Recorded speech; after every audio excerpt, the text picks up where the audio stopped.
Malipayong dayong kilom-kilom Subo, Kabisayan ug Mindanao, uban ni Dr. Iris ug ni CB diri sa Bukirang Barangay sa Kasili sa Konsolasyon sa Amihanang Subo kini si Leo Lastimosa. Magpasalamat nga sa makausapa inyo mga gipadayon sa inyong tagsa-tagsa ka mga Pinoy anan. Karong hapuna ang atong sugilanon, atong giuluhan og pagbangon. Sugilanon ni mahitungod sa usa ka negosyante dinhi sa Subo. Lahi sa ubang mga negosyante na tamis kaayo ang ilang kalampusan, nagsugod sa kinaubsan, hantod nga nito'y hakaw, ngadto sa labing habog nga ang sa patigayon. Kining mao negosyante, nagsugod siyang kinabuhi na sila'y kinadatuan nga pamilya dinhi sa Subo. Unya, nitibuksok ang ilang kahimtang, sumaslisod para niya ang pagbangon. Kay lahi sa mga nagsugod sa ubos, wa sila laing kapaingnan gawa sa ibabaw. Siya nagsugod siya sa kinaibabuan, nahagbong siya sa kinaubsan, ang iyang garbo, ang iyang kauaw, ang iyang handumanan sa luho nilang kinabuhi, na nawagtang, imbis mahimong higot sa iyang paningkamot, sa iyang kakugi, sa iyang panlimpasog, o siyang pagbangon pagbalik. Wa niya isa pa yan, ang tanan. Unahon nato, kung sa kadato ang iyang pamilya. Ang iyang apuhan, mo'y labing dato din sa Subo. Sa pagsugod sa siglo. Ang iyang amahan, naminyo sa iyang inahan, na hilabihang datua. Dagko kayo ng mga negosyo din sa Subo. In fact, ang labing luho nga mga sinihan din sa Subo, sila tag-iya. Ang ilang pamilya, may nakahimog kasaysayan din sa Subo, sila labing una nakatukod og air condition na sinihan outside Manila. Kani ato ang tanagdag mga negosyo to ang mga sentros Manila. Pero din sa Subo, gawas nga nindot kay ilang mga sinihan, aircon ang ilang sinihan. Mo'y labing una nga natukod outside Manila. So, perting ninduta sa ilang kinabuhi. Kining maong negosyante, muda sa iyang mga classmates, mananaw sila og sini sa bisan unsang malawa, bisan unsang salidaha. Sila mo'y tag-iya. Ang giisip nga kinanindutan nga sinihan sa una, outside Manila, nahimutang din sa dakbayan sa Subo ang Vision Theater. Kanagkara ang Vision Theater sa Dan Colon, sila'y tag-iya ana. Sila'y original, ang iyang amahan. Mo'y original nga tag-iya ng Vision Theater. Tanang nindot nga salida, tanang nindot nga pelikula, anha unang isalida sa Vision Theater. Tungod sa koneksyon siyang amahan, why makalalis sa kalampusan siyang amahan. Mutong proud ka ining maong Subuanon nga magda siya sa iyang mga classmates, iyang dadon sa iyang mga magtutudlo, bangkahan niyang bisang unsa nga pelikula. Manood sila diha, libre. Bisang unsang orasa, bisang unsang adlaw, kaya ilang gusto. Bisang unsang pelikula nga gusto nilang tanawon, mahimo lang balik-balik ko nilang tanaw. Sila rin magpatuyang, usa sila manggawas. Kaya anak mas tag-iya. So, perting haya-haya sa iyang kinabuhi. Dito ni siya mataw sa China. Pero 1-year-old pa siya. Diri gidana siya sa mga ginikanan sa Subo. Diri nagsugod ang malampuson sa negosyo siyang apuhan o siyang amahan. Mura silang nangatao na dunay bulawan nga kutsara sa ilang bakba. Nawa sila laing namatan ang ilang ka luho, ang ilang kaadunahan, ang ilang kahayahay, ang ilang kahamugaway. Bisan unsa ilang gusto ilang makuha. Bisan ang ilang pagkaon mo'y labing lamian din sa Subo. Ang ilang mga duaan mo'y labing mahalon. Kung ikumpara sa ilang mga kadua, sa ilang mga silingan. Hariano ng ilang panimay, diha matukod sa F. Ramos. Kanang F. Ramos karon, diha matukod, diha ang ilang bahay, hariano ng ilang bahay, palasyo itong ilang bahay diha. Ito'y tinubdas garbo sa mga Subuanon kanindot atong baya. Mo ito'y Pinoy anan sa iyang mga ginikanan. Huwag nilang magsuot. Pero nausab ang dagan sa ilang kinabuhi. Dihang nagpangidaron siya og 13. Ang iyang amahan, perti pang bata, 34 years old pa. Nasakit og tipos ang iyang amahan. Wa pa magkay mga tambal sa una, namatay ang iyang amahan at 34 years old. Siya, 13 years old pa lang. Ang iyang inahan, nga nabiyuda, 31 years old pa lang. So siya may kamangguangan kung saan niya pagpuli sa negosyo siyang amahan. Mutong ang mga bangko, kaya ang amahan di ay, paspas ang kayo na-expand sa iyang mga negosyo, daghan kay utang. Mutong ang mga bangko na balaka nga, hindi ni magkadimao ni bata pa man ang mga ang asawa way nakamauhan, ang mga anak in town pati pang bataa. So ang mga bangko ni diretso og nag-inilugay o kuha sa mga negosyo. So unang giilog ang ilang mga sinihan, giapil pag-ilog ang ilang bay. So gipapahawa sila sa ilang harianong panimay diha sa Dan F. Ramos sa Cebu City. Imagine, sa usa lang ka pamilok, gikan sa labing adunahang pamilya sa Subo, nawad-an sila sa tanan ng mga negosyo, nawad-an pa sila sa ilang mga Pinoyanan. O gisalikway sila sa ilang kaugalingong mga paryente. Ang iyang inahan, doon na may mga paryente din ni Subo. Nagpatabang sa mga paryente na mahimo ba ato na sila puyo. Samtang mangita sila paagi o saon pag kuha pagbalik ang ilang mga negosyo. Sus, pagkakitas mga paryente nga wa na, rabanit na sila, wa na sila tagda, isalikway na sila. Usa siya mga vivid memories na di niya makalimtan. Ug imbis mahimo tong sukaranan siyang pagpanimaos sa ilang mga paryente sa isalikway nila din sa Subo. Nahimot naka-inganyo to niya, nakadasig to niya sa pagduble sa ikakugi ug paningkamot sa paglampos. Usa na kagabi ang iyang inahan naghilak. Naglakaw sa daan, kusog ka yung bunok sa uwan. Pag-abot sa ila, kato ilang payag na lang itang nagipuyan, isumbong ang ilang inahan, dito siya ang parinti, nangayo og tabang, gisalikway siya, wagani siya padayuna. Wa siya hatagi og tabang. Kung napugos siya pauli na naglakaw, may na lang kusog na uwan ni tabon in taon siyang luha. Laing handumanan niya sa unsa kapait ang ilang kahimtang dili Subo sa ilang pagkahagsa. Siya og iyang manghod. Mga bata palagi ni suoy og tanaw sini sa Vision Theater kay sila bitag iya. Pero ang Vision Theater lain ang tag-iya kay gisakmit na mas bangko. Gibaligya na og laing negosyante. Niya usa ka trabahante sa Vision Theater nga suod kay nila mo'y ila sugo-sugoon in town sa sila patag iya sa Vision Theater diha pa man. So ningon ang trabahante nga pasudlod mo. Nindot kay salida. So ang trabahante gi-smuggle sila duha. Mga bata pa sila ha, mga 13 anyos pagod siya. So yung manghod mas bata pa yun. Gi-smuggle sila duha sud sa sinihan. Aron makakita sa sininya sila mga bata di nalingaw kaayo nga makakita sila, makasuod sila balik sa ilang sinihan, makakita sila balik og pelikula nga libre. Sus, nasakpan mas bagong tag-iya. Ang bagong tag-iya, wa kasabot nga nung ang mga anak sa karaan tag-iya ni suod siyang sinihan, ibisabton ba nga, gimingaw tayo in town sa ilang sinihan, or iya ba lang paundayunan, mga bata good ni. Di man mapobre ang iyang sinihan, gipapahawa sila.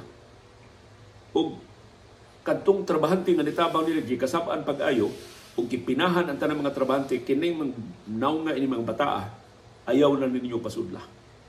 Sumuro sila gi-blacklist, sumuro sila gi-ban sa ilang kanhi sinihan. So sa kinatibugan ng pagpuyo din Subo, sila kasunod balik sa Vision Theater. So namatay ang iyang amahan, gisakmit ang ilang mga negosyo. Wa na mga sila kahinguhaan.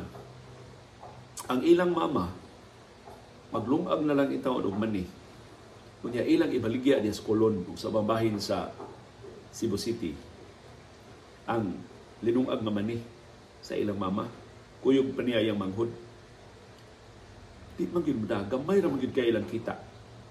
So ang ilang paryente dito sa China nakahukom, kuhaon ang iyang mga igsuon adto sa China. Siya, diha puyo siyang uyuan. Siya na yung nabilin din ni Subo. So, parahin siya pamaligya og mani. Kabantay siya. Mas dako matili akong halin kung di lang ko maglakaw. Kung doon na siya bisikleta, makaabot siya sa Mandawi, makaabot siya sa Talisay, makabaligya siya mas daghang merkado, di lang sa Cebu City. So, nagtigom siya kwarta, hinahinay niya tigom dugay, taong kay siya nakatigom og ingong katidad, palit siya og segunda mano nga bisikleta. Natingil arag naong siya bisikleta, pero udagan ang iyang bisikleta. So, iyang ikarga iyang mani, bisikleta siya padong syudad sa Talisay, padong Pardo, kinsa ang mahapitan nga mga merkado, baligya siya dito. Sus, ang iyang Panginoon, 14, 15 years old, mo niyang gihimo. So ba mga vendors nimo so may bataa? Kasayo ba mamaligya o mani? Pero ang iyang youth, iyang gigamit. Mas dugay siyang kapuyon, mas taas siyang lahutay, mas taas sumaabda niya bisikleta, dugay siyang muhunong sa pagpamaligya, mas dako ang iyang halin. Ug kabahin siyang halin, iyang gipadayon taon ngadto sa China. Aron nga para sa konsumo sa iyang mga igsuon. Sa iyang pamilya. Kunya, human sa mani, na maligya siya og ligid. Na mga used tires ang iyang gipamaligya. Pero, diri sa niya madiskubrihe nga gawa sa mani, doon nila yung produkto nga iyang baligya.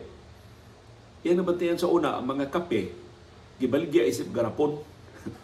Kanapang, unya ang mga dili kay may pagkabutang, di man makapalit og usa ka garapon. So ang kape iyang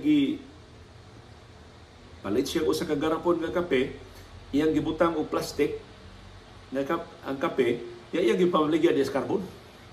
So lipay kay mga pobre kay ug ang ilang kwarta para ra usa duha ka putos nga kape, makaabot man.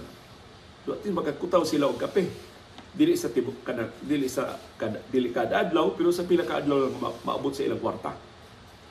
So walang mahibaw ini mao negosyante siya nagsugod sa sachet marketing. Kung may nakapalambo pag ay siya negosyo later ug hangtod karon matag higayon grabe ang kadaot mo resulta sa sachet marketing hastang corn beef ato nang sachet. So daghan kay siya mga innovations nga gihimo tungod sa iyang kawadon.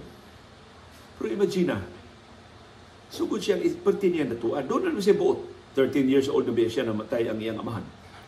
Ibis mauwaw siya nga noong sa maning anak o dato na maligya na malag mani, na maligya na malag ligid, na maligya na malag kape. No, di isa pa yan. So di siya conscious sa unsay na nga ni Agi, para niya makatabang siya sa iyang pamilya, tabang siya sa iya mga igsuon, makabangon sila, mahawa sila, gikan sa grabe nilang kalisod. Pag edad na niya o 15, nagkadako ng iyang ambisyon. So, diba niya, may na kayo ang halin sa mani, nakakita rin siya innovation sa kape, sa used tires, sa ubang mga ginagmay nga mga baligya niya dinhi. Pero ang iyang damgo sa mas hayahay nga ugma, wa mapaw. Wa siya mo kutob las mani. Wa siya matagbaw kutob lang sa kape. Wa siya muhunong tungod lang kay nahalinan na siya og used tires. Iyang na bantayan kung musuhay siya baligya sa Manila, mas daghan siya halin. Kaya mas daghang tao sa Manila. Unya, ang presyo sa Manila mas taas din ni Subo.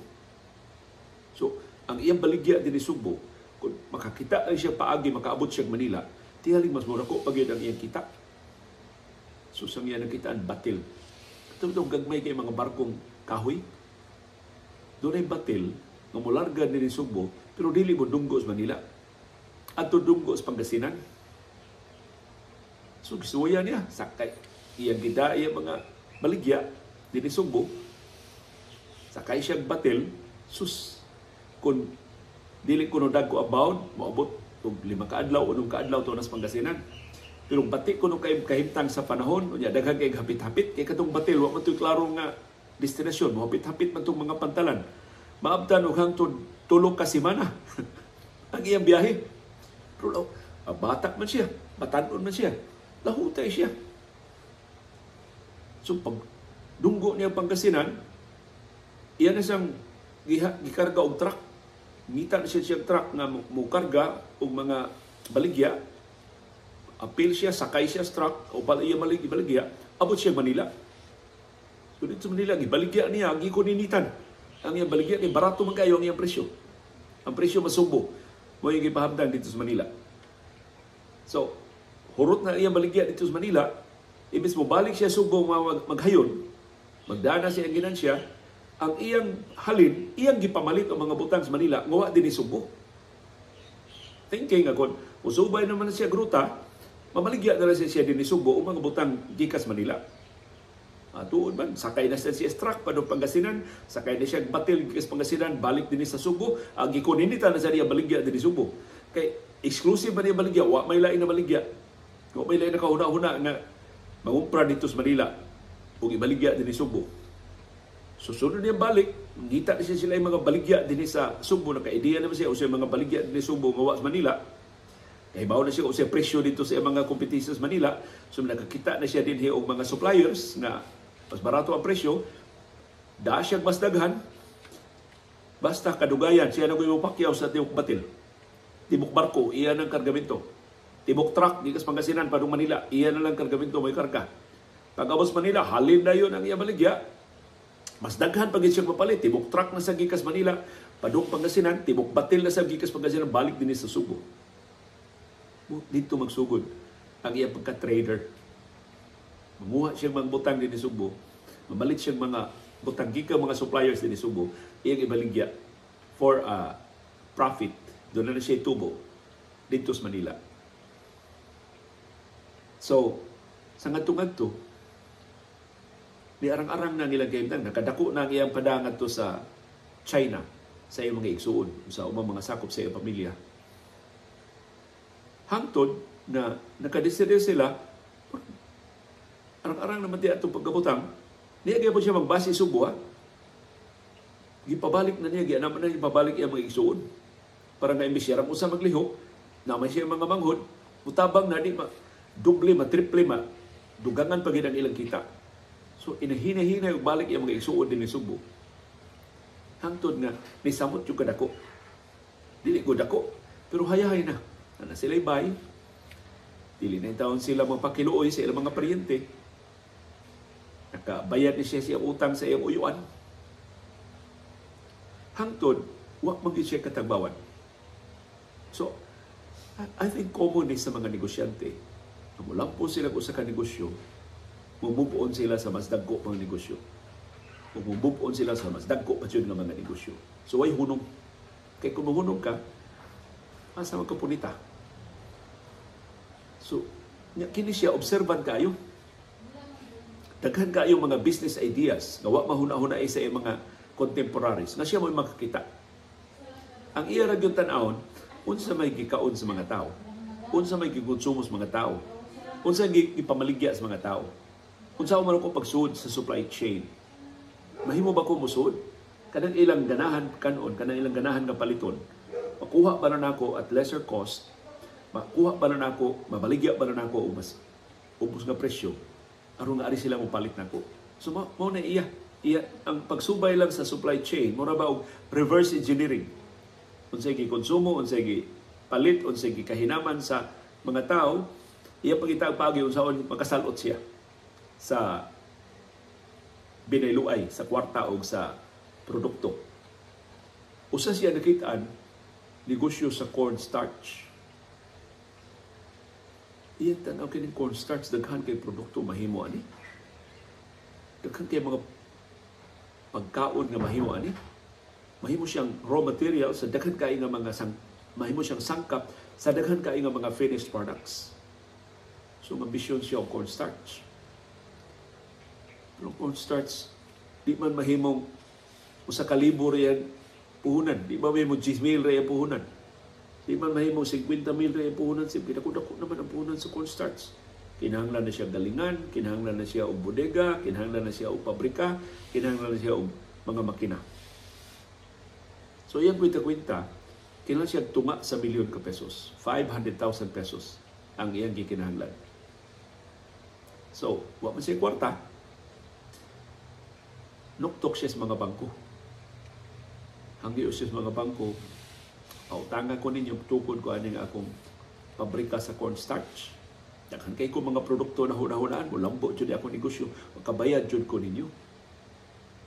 Sus, tanaw ang mga bangko niyang, dagway ng bataay. Patanon ba kay siya? Why nisalig niya? Why nagpautang niya? Tanang bangko din Subo, iyang gituktok, iyang gihangyo. Why nagpautang niya? Dito sa Manila, labaw pa. Balibaran siya sa mga bangko. Taka, walang kaguna-huna, ta. Di bang napamay gatas ng imo baba? Wa siya pahuwama. Usurrender na siya. Unusual niya, hindi man siya usurrender. Hilabihan ang iyang drive, hilabihan ang iyang enthusiasm, hilabihan ang iyang optimism, na bisan usa lagi negosyo iyang apilan. In fact, nalimtan ako hisgot, atol sa pag-ulbos gubat, nagnegosyo pa ni siya, nagsmuggle pa siya og sigarilyo. Sa iyang official biography, di na niyang kuno nila. Nag-smuggle siya og sigarilyo. Gikas Manila, padong din ni Subo. Halin kay sigarilyo.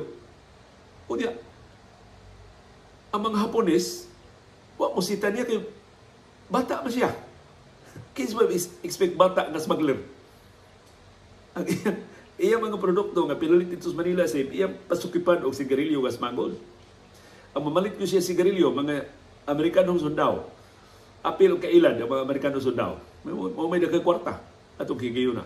So, tan-awra unsa siya ka marukoy, unsa siya ka listo, unsa siya ka creative, nag-smuggler ni. Pero di man maitan-awon sa credentials sa iya na karong pagkadato nga ang kuno niya smuggler siya. Gipapas na siya ang official biography. Pero nag-smuggling to siya. Smuggle niya sigarilyo. Ikas Manila, padung din Subo sa kaya itong iyang batil. So, unusually, para niya, niabot na siya, kinatumiyan siya ang pisi, wa na siya mahimo, wa magpautang niya. So, kutob na siya ani. Di na siya maka-expand siya negosyo. Sa din na lang, kutob na tingali ani ang iyang kinabuhi. Sus, pag-surrender na ron niya, nakatsamba bitaw siya atong China Bank. Ang China Bank, ang buto siya nakitaan sa tagduma sa China Bank niya. Lahi sa umang mga bangko nga nakakita sila liability tungod siyang kabatanon. Ang kadakuas China Bank nakakita og batanon nga driven, batanon nga determinado, batanon nga daghan kay mga ideya, batanon nga daghan kay mga plano sa kinabuhi. So kung andam siyang morisgo og tunga sa milyon ka pesos siyang utangon, nganong di man morisgo ang bangko niya? Makatsamba ni batanuna, mabayran ng kwartaha, makaginan siya pang bangko. Ipautang siya sa China Bank og 500,000 pesos, tunga sa milyon ka pesos. Kung nilampos ang iyang cornstarch business, o moto'y sinugdanan sa pagdako niya pag-ayo, paglapad siya mga negosyo, pagtuyhakaw na sa iyang business empire. Pasaylua, nakabuylo ta sa itong sugilanon, nga ako maghisgot og bisan usa ka ngan. Ang ngan siyang apuhan, pa-check ninyo sa kasaysayan, na mo'y labing dato sa Subo sa ilang panahon. Taga mainland China, pero ibunyagan din ni Subo sa ngan na Pedro Cotchauco. Ang ngan sa iyang amahan, na namatay at 34 years old tungod sa tipos. Sa ubang accounts, niingon nga iyang amahan namatay sa atake sa kasing-kasing. In fact, doon ay mga accounts sa official biography nga iyang amahan nibiya sa ilang pamilya. Dili. Namatay sa tipos ang iyang amahan at 34 years old, si John Gokongwei Sr. Kung nakataga na mo, kining negosyante nga atong gisgutan, gikan sa kinatasan, at tibuksok sa kinaobsansin, niya balik na sad sa pagsulbong si John Gokongwei Jr. Natawo sa China at 1 year old siya diri gida sa iya mga ginikanan sa Subo ug diri siya nagpuyo sa Subo sa unang 19 katuig niya siyang kinabuhi. But of course, pag lampos na niya sa negosyo, pito na siya magbase sa Manila. So imagine, gikan sa pagpamaligya og mani, pagpamaligya og kape, pagpamaligya og ligid, nagbisikleta din sa ato sa Subo. Karon, usas kinadak-an nga mga shopping malls, usas kinadak-an nga mga pabrika sa dagkalilaing nga mga pagkaon. Ang kinadak-an na karon nga kompanya sa aeroplano, naapsa na sa iya Cebu Pacific and Philippine Airlines, ug uban pa niya nga mga negosyo. Kanang tanan, gikan na sa pagsalikway ni John Gokongwei sa iyang garbo, sa iyang pagsalikway sa sentimentality na ibis maghando makadato na mo sa una, kapobre na namo karon, kaluoy na mo, ibis maluoy siya siyang kaugalingon, nahimo tong fuel sa iyang paningkamot, sa iyang pagkugi, o sa iyang pagbangon. Sana all, sama ka kugihan, sama ka masaligon, sama ka mamugnaon, ug sama ka malampuson ni John Gokongwei. Namatay na siya atong 2019, pero ang iya karong mga anak,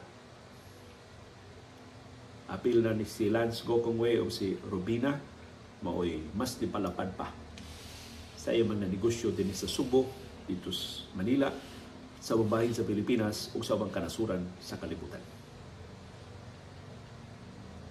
Uban ni Dr. Iris o ni CB diri sa Bukirang Barangay sa Kasili, sa Konsolasyon, kini si Leo Lastimosa. Magpasalamat sa inyong pagsalig, sa inyong pagsuporta sa atong mga programa ug sa pagpaminaw ning atong panahom dayong kilom-kilom.